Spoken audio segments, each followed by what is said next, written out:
The wind screamed across the red desert of Arcanus 4. Dust swirled in the air like angry ghosts. The sun was dim behind gray clouds. No birds, no voices, just silence and sand. Eli, a human scout and field technician, walked slowly through the dead zone, his helmet visor glowing faint blue. His boots sank into soft dust with every step. He wasn't supposed to be out this far, but the signal had come from here. A weak, broken distress call. Unregistered. Unapproved. It's probably just an old beacon, his officer had said. Leave it. But Eli couldn't ignore it. Not when it sounded like a voice, not when it cried. He reached the source. It was a broken crawler pod, half buried in sand, hull split open. Wires sparked, metal groaned, and then he heard it. A scream, but not of pain, of life. A voice filled with desperation, heavy breaths, and something else. Agony. Eli rushed forward, brushing sand off the entrance. Inside it was dark, hot, and heavy with the smell of blood. There, lying on the metal floor, was an alien woman. Gray-blue skin. Long silver hair matted to her cheeks. Her body curled protectively around her swollen belly. She was heavily pregnant. Seconds from giving birth. Her eyes fluttered open. Bright. Golden. Panic and exhaustion in them. You're human. Eli knelt beside her. I'm here to help. She grabbed his arm. Her fingers were strong but shaking. They left me. My people. They said I was too weak. I would die giving birth. She winced, cried out, in pain. But I'm still alive. Eli looked down at her belly. It moved. The child was still trying to come out. He opened his med pack and activated the thermal blanket. He wrapped it around her gently. Stay with me. I'm getting you out of here. No, you'll die. They marked this zone toxic. Then we die together. But I'm not leaving you here. He sent a message to base, faking a power, emergency in his rover. He knew the rules. Aliens weren't supposed to be rescued without clearance, but he didn't care. This wasn't about rules. This was about a mother and a life not yet born. He lifted her carefully into his arms. She cried out again, clenching her teeth as a contraction hit. Dust swirled harder outside. The storm was growing. Eli struggled to carry her through the wind step by step. His visor flashed red, warning, oxygen thinning, visibility low. Just, hold on, he shouted. Almost there. She whispered something in her alien language, soft, broken. He didn't understand the words, but he understood the meaning. She was praying. The rover was just 200 meters away. Eli pushed forward, shielding, her body with his own. The sand hit his back like needles. His oxygen alarm beeped again. His legs burned, but he didn't stop. He couldn't stop. Finally, the rover hatch opened. He laid her inside, activated internal oxygen, and sealed the doors. She gasped for breath, sweating, pale, crying. You came, no one ever comes back. He knelt beside her, holding her hand. You're safe now, I promise. Tears rolled down her cheeks. She looked at him like he wasn't real. They called me weak. Disposable. They were wrong. She screamed again. Harder this time, her whole body tensed. The baby. It's coming. Eli looked at the medical AI on the rover panel. Warning, alien life form, unsupported delivery process. He turned it off. Then we'll do this ourselves. As the rover drove itself back toward the base, Eli sat beside her, sweat pouring from his helmet, his hands holding hers. She was terrified and still strong, still fighting. And in that moment, Eli wasn't just a scout anymore. He was her only chance, her only shield. Outside, the storm raged harder, but inside that tiny metal rover, life refused to give up. The medical bay lights buzzed overhead, cold, white and uncaring. Eli stood at the door, covered in dust and sweat, holding a weak and half-conscious Neriah in his arms. Blood stained her legs. Her breathing was sharp, uneven. but her arm still held her swollen belly. "Emergency?" Eli shouted. "She's in labor. She needs help." Two human medics rushed over, pulling out scanners. Then they stopped, their eyes locked on Neraya's face, her alien features, her glowing eyes, and her round stomach. "Is she human?" one asked flatly. "No," Eli snapped. "But she's pregnant and dying." The senior medic crossed his arms. "We're not authorized for alien births." "She's not a mission. She's a mother." The medic sighed. "Do you know what happens if the child is a hybrid? The protocols, the paperwork, the political fallout?" Eli growled. "You care more about your files than her life?" "That's not our call. She wasn't supposed to survive. You should have left her." Eli stared at him, like looking at a stranger. "You'd let her die? If you interfere again, we'll have to report you." Eli turned without another word and carried her into an empty storage room nearby. He activated the emergency medbot manually, overriding the ID lock with his field code. The bot scanned Neraya. "Warning, unknown physiology. Limited support only." "Do what you can," Eli muttered. "And I'll do the rest." He laid her on a soft pad. She whimpered, her eyes fluttered open again. "Where?" "A safe place," Eli said. "You're going to be okay." She reached up weakly and touched his wrist. "You stayed." "Of course I did." Tears formed in her golden eyes. "You weren't supposed to." Eli cleaned her forehead, held her hand, and spoke gently. "What's your name?" She swallowed, hard. "Neraya." "I'm Eli. You're not alone now." Suddenly she cried out, loud and raw. Her body arched in pain. The medbot blinked red. "Birth process beginning. Prepare for delivery." Eli took a deep breath. He wasn't a doctor, but he had learned one thing during the war. Never walk away when someone is bleeding and breathing, even if they're alien, even if no one else cared. He stayed with her for the next 40 minutes, giving her water, holding her hand, guiding her through each wave of pain. Then the cry came. High, sharp, new. The baby was small, wrapped in a glowing membrane that quickly dissolved. Skin like her mother's, gray-blue with faint golden swirls. She gasped softly, then began to cry. Alive. Eli handed her gently to Neraya. She cradled the baby like she'd held nothing else in her life. Her body trembled, but her eyes were peaceful. "She's mine." "You did it," Eli said, smiling. "No," she whispered. "We did it." The door opened suddenly. The senior medic entered with 2 guards. "Step away from the alien. The baby's been born. They're both alive." "That makes it worse." He held up a scanner and spoke into a communicator. "Command, hybrid confirmed. We'll need extraction." Eli stood between them and the bed. "You're not taking them. She's unauthorized, and the child is now property of interspecies control. She's not a weapon, she's a mother. The child isn't your experiment." The guard raised his rifle. "Move, soldier." Eli's voice was calm, but firm. "You shoot me, and you'll start something bigger than this base can hold." The medic hesitated. The guards looked uncertain. Finally, they backed off. "You'll answer for this. So will you," Eli said. After they left, Neraya spoke, softly. "What happens now?" "Now we rest." "And later?" Eli sat beside her, looked at the tiny baby sleeping in her arms. "Later we figure out what kind of future we want to give her."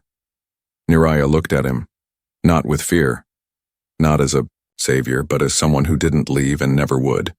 The alarm screamed through the base like angry sirens. Red lockdown, doors sealed. Hallways emptied, lights flashed.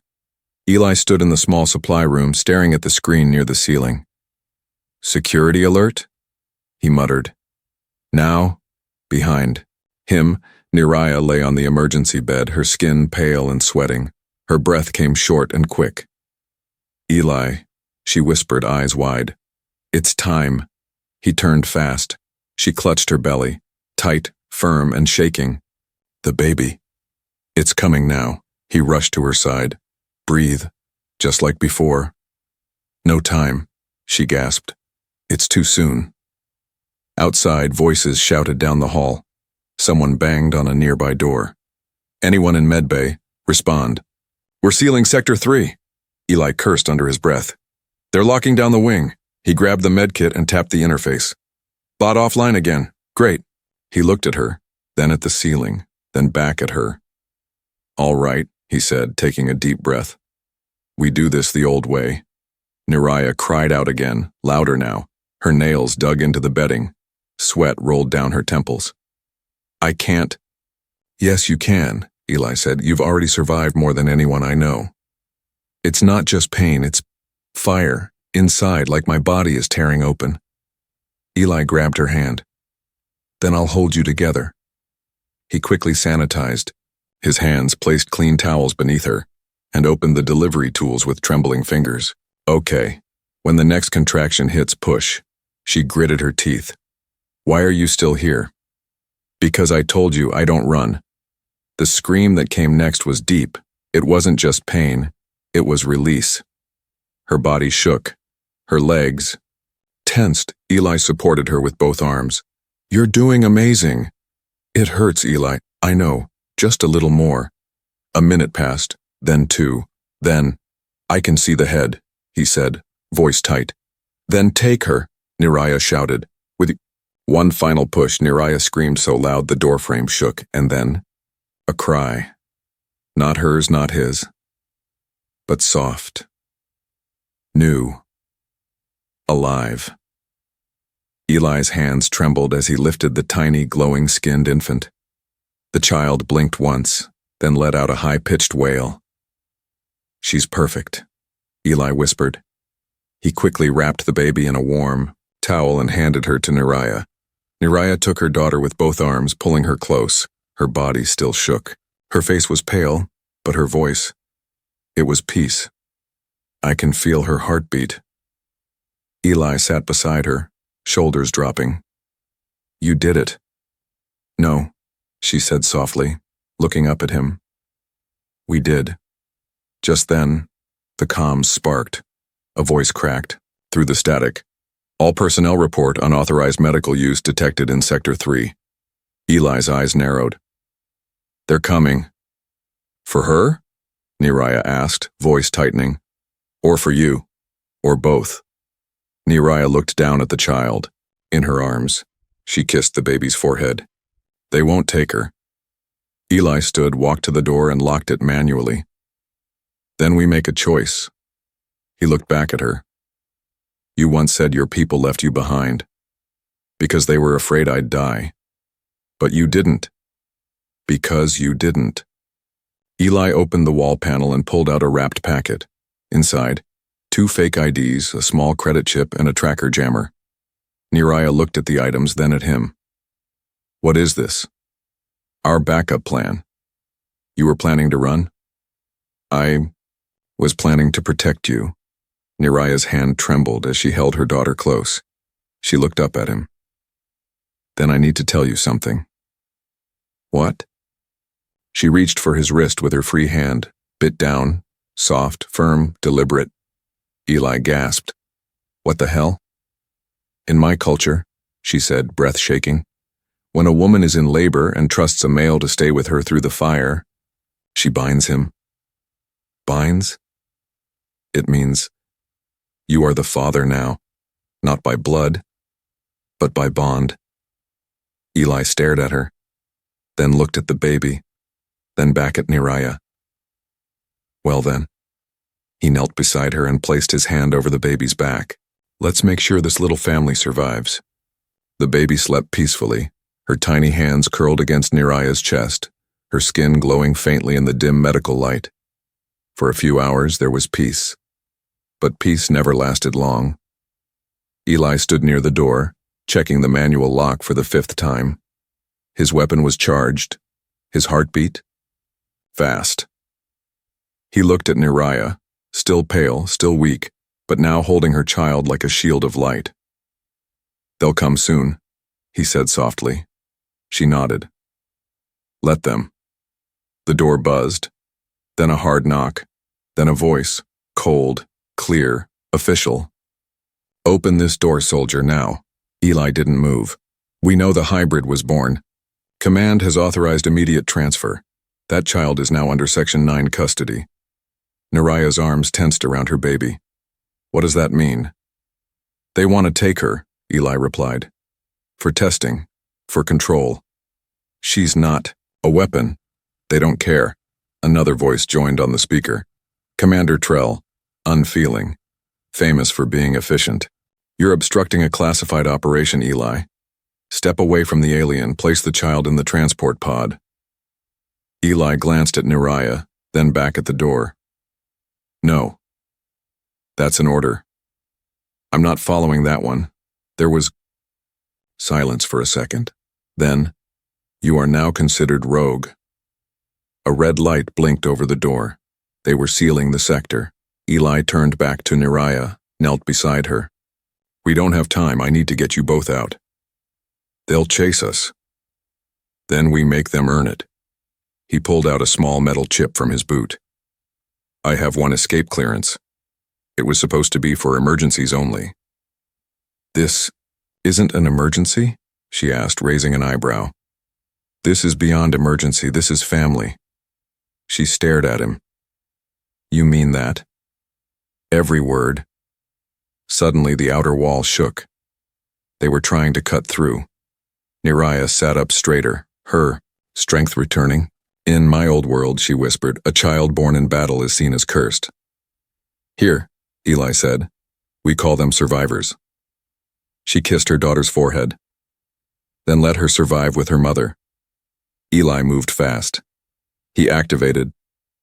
The jammer opened the wall panel and revealed a narrow tunnel, an old maintenance shaft that hadn't been used in years. He looked back at Naraya. Can you walk? She stood, shaky, slow but standing. For her, yes. He helped her into the tunnel, handed her the baby, then climbed in behind them, sealing the hatch. Inside the hallway, lights flickered. The air smelled old, dust, rust, and lost time. Eli handed Naraya a breather mask. Only 300 meters. Then, the outer lift. We take that, we're gone. Gone where? Anywhere they're not. Footsteps echoed in the tunnel behind them. Too close. Eli turned, pulled his sidearm and aimed back. Naraya clutched the baby close. Don't let them take her, Eli. They'll have to go through me. Suddenly, voices boomed behind the wall. You can't hide forever. Eli didn't answer. He just led them forward, step by step, through the darkness.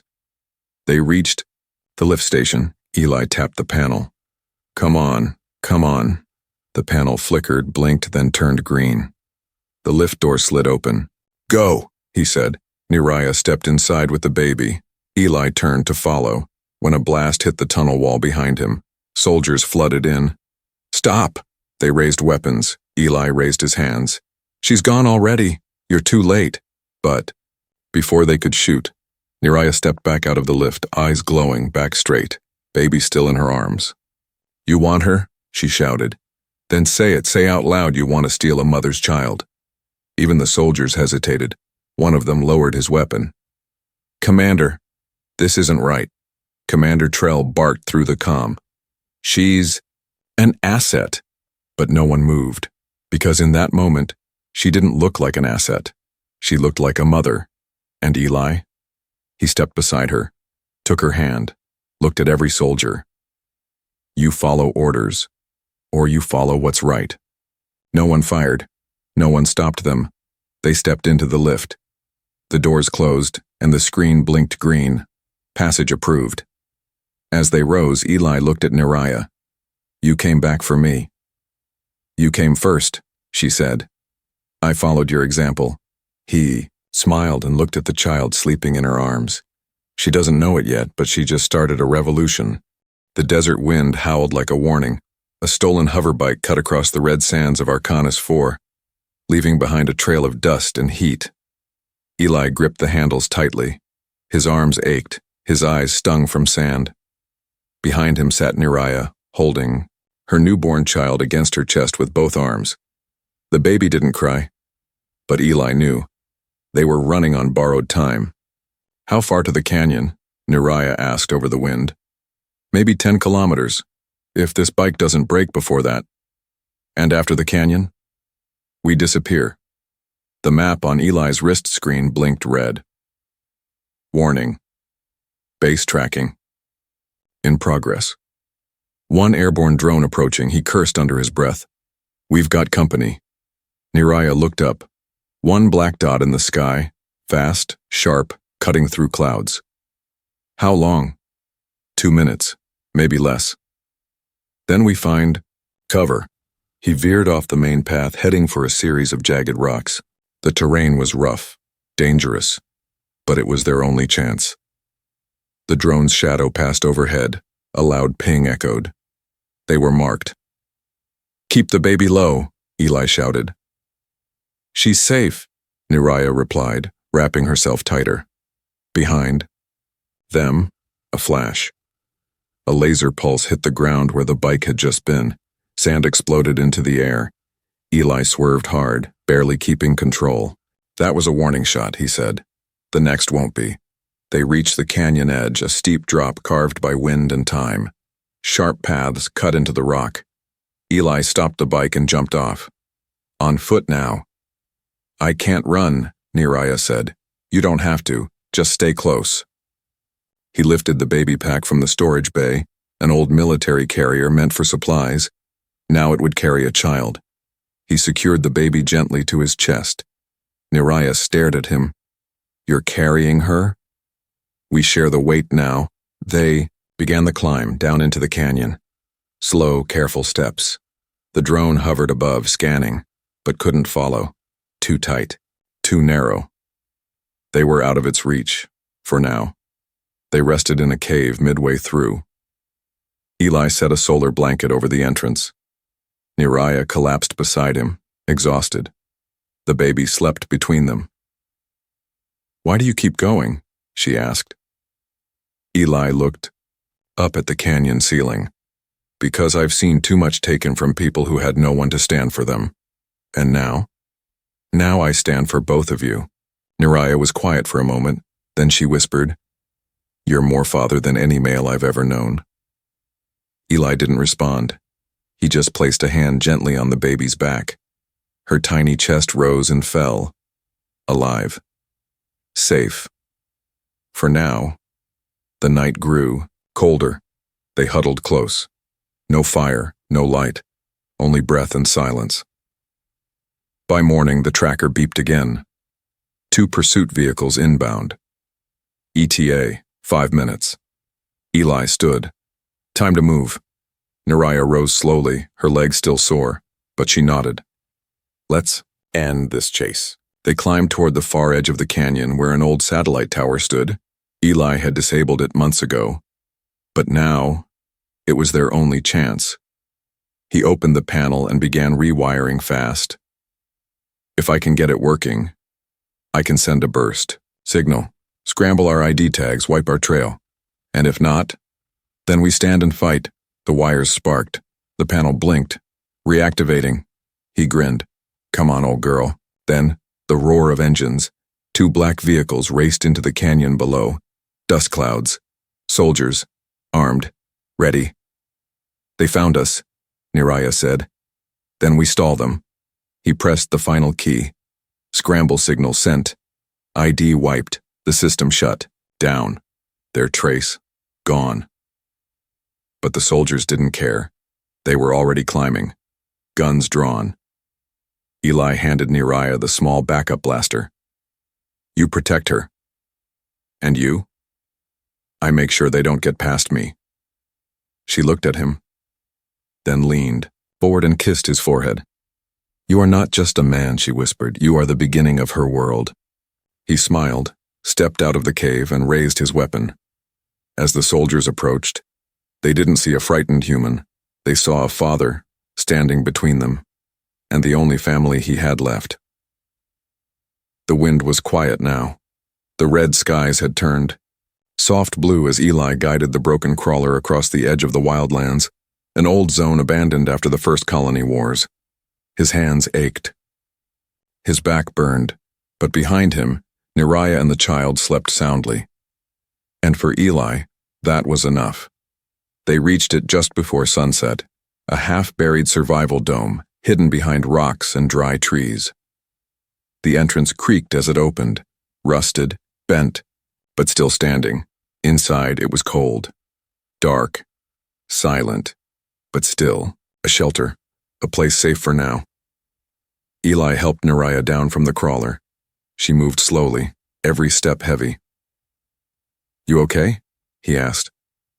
"I'm alive," she said, holding the child close. "That's more than I expected."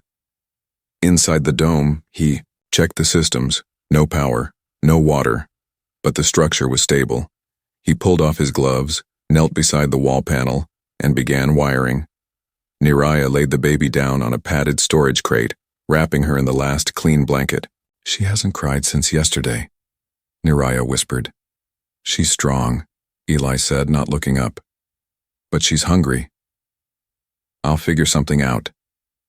Hours passed. He fixed the lights first, dim but working, then the air system, barely breathing, but enough. The water filters? Burned out, but he found old tanks in the corner, still sealed. By midnight, the dome glowed faint gold from the heater Eli rigged together using scrap and solar. He finally sat down. Exhausted, Neriah watched him from across the dome. "You haven't slept." "Neither have you," she smiled faintly. "We're parents now. I think that's how it works." They shared the last ration bar, broken in two. Eli didn't speak much, but he kept glancing at the child, as if checking she was really there, that this wasn't all a dream. "You saved both of us," Neriah said. "I did what had to be done." "Not many would." "I'm not many." She stood slowly and walked over. She sat beside him. The baby slept wrapped in cloth between them. "What now, Eli?" He exhaled. "We stay hidden. We build. We grow food, maybe trade with locals. No signals, no trackers, no names. And if they find us again, then we do what we've always done, protect each other." The baby stirred, her tiny fingers curled around Eli's glove. He froze. Neriah smiled. "She chose you. Think she'll remember this?" "No, but she'll feel it. In the way we raise her, in the way we never leave." Outside, the desert winds picked up again, but inside the dome held steady. Eli leaned back, closing his eyes. Neriah leaned on his shoulder. They didn't say anything more. They didn't need to. In that broken shelter, surrounded by old tech and new hope, a new family breathed together for the first time. They had no past, only a present and a promise. 3 months had passed, and yet every morning felt like the first. Every sunrise, Eli woke up to the sound of soft breathing, tiny yawns, and the quiet hum of a repaired dome. Every night, Neriah would hum alien lullabies under her breath as she held her daughter close. They had made this place home. Not perfect, but theirs. Eli built shelves out of old cargo crates. Neriah planted herbs near the dome's edge using scraps and hand-collected soil. The baby, named Erin, had already started, smiling. She responded only to 2 voices, her mother's and Eli's. One evening, as the desert sun faded orange, a sound echoed in the distance. Engines, fast, sharp, not local. Eli stepped out of the dome, pulse hammering. Through the dust came a scouting skiff, human tech. It landed slowly. Doors opened. 3 people stepped out, uniforms, but not soldiers. Medical Corps, observation unit. One woman stepped forward. Her voice was calm, rehearsed. "We tracked a low-level burst signal from this region. Weeks ago, our scanners detected 3 heat signatures. 1 adult human, 1 alien, 1 infant." Eli didn't move. "We're not here to fight," she added. "We only want answers." Behind him, Neriah appeared at the doorway, Ren in her arms, her head held high, eyes sharp, but heart steady. The woman's eyes softened. "Is that the hybrid child?" Neriah said nothing. Eli stepped closer. "She's ours. No one's taking her." The woman nodded. "We're not command. We're not Section 9. We're here to understand. The report says this child wasn't born under permission, that the alien mother was left behind, that a human male disobeyed protocol to save them." Silence hung heavy. Eli didn't deny it. Neriah looked at the baby, then at Eli, then back at the medical officer, and for the first time, she spoke. "You want truth?" The woman nodded. "Then hear it." Neriah stepped forward, her voice didn't shake. "When my people left me, I was seconds from death. I was carrying a child that they said was cursed. Weak. Disposable. But he came," she said, nodding to Eli. "He carried me through fire, through blood, through machines and men who wanted to break us. I gave birth with him at my side. He fed her, held her, named her." She paused, eyes glowing with something fierce and beautiful. "He is her father, not by blood, not by race, but by choice." She looked at Eli. "And he is mine, not by force, but by love." Even the officer looked moved. She lowered her datapad. "We don't have orders to remove you. We only record.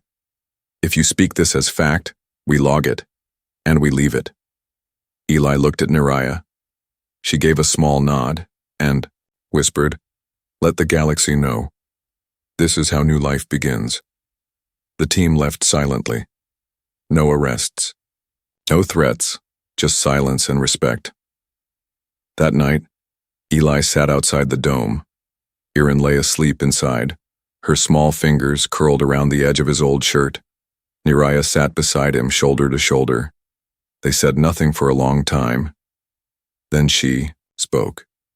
"Do you believe what I said?" "About what?" "Being her father." Eli turned to her. "I didn't at first. I thought I was just the one who got there first. And now?" He looked at the stars above, then at her. "Now I don't care how I got there. I care that I stayed."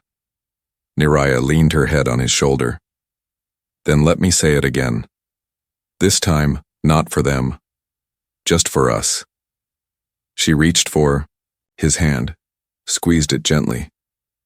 "You are the father of my child, and the man I chose." Eli didn't respond with words. He just held her hand tighter, because some names aren't given, they're earned. And under the stars, in a dome built from scraps and second chances, a mother, a child, and a man who never walked away, became a family the galaxy could never break.